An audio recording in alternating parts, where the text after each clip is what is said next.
start with how to, but it started with what is stress and how it Yes, influences all of your body. And yes. yeah, And there's a neuroscience. There's an old science saying that stress, and I refer to it old. I think it's like still the common understanding of what stress is, that you as a person do not have the resources in order to handle the demands or the requirements from outside, right? So it's a inside outside, and that points many times at the person himself, right? So it's something that is wrong with you, that you are not, you are a weaker person, right? So neuroscience has changed that belief a lot.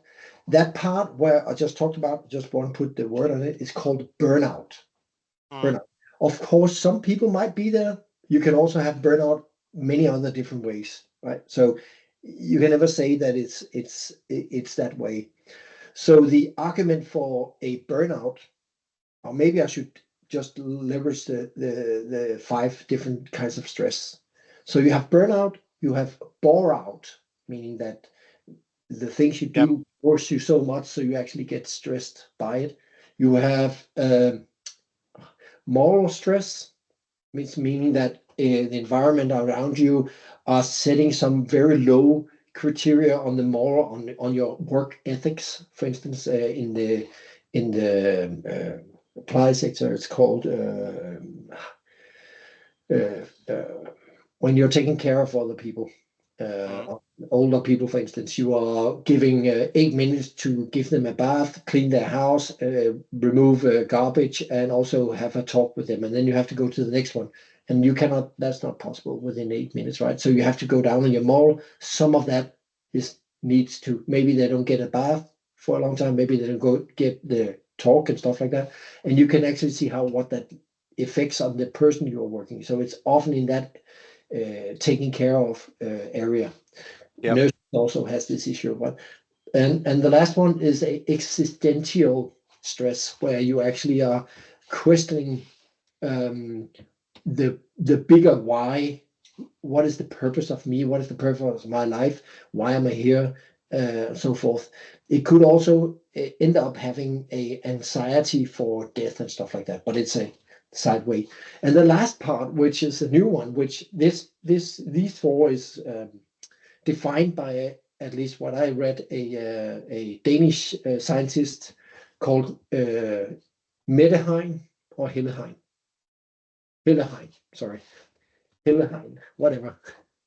Yeah, and she worked 4 years in the Royal Theatre, and looked at those people in there, and found out some types of personalities that fits into these, and very interesting to read. But the last one is actually a inner stress, a stress that comes from within, and you inflict on yourself. And that is like when you think of too much, you for instance, you grumble of about the past, so that creates an inner stress on you. You think about all the things you could have done. You think about yeah, all you have you have done, but you actually did wrongly, right? You were blaming yourself and stuff like that.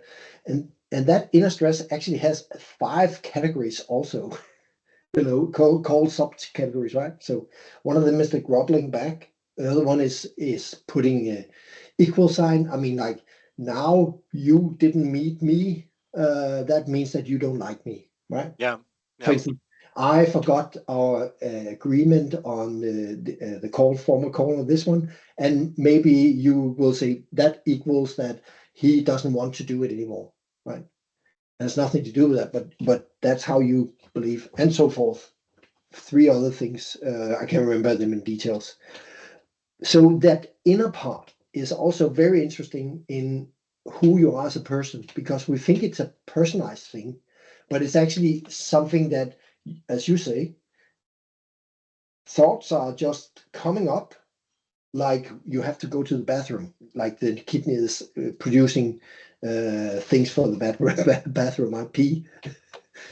And but it is actually the ability of you to actually to make that conscious, because that's unconscious thinking.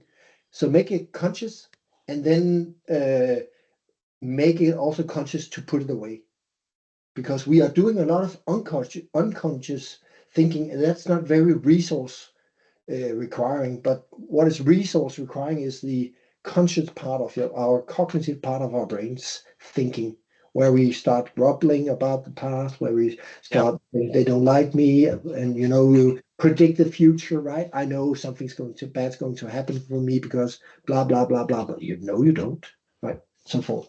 So that inner stress that you inflict on yourself is actually very interesting for many people in companies, right? Because we are probably creating more inner stress than anything from outside, right? Maybe you go to a meeting, maybe you have a tight schedule, and then you think, well, am I prepared enough for this meeting? I don't feel anybody is, and then you start thinking and have to do more and more and more. Or it could be like you go to a meeting and you think,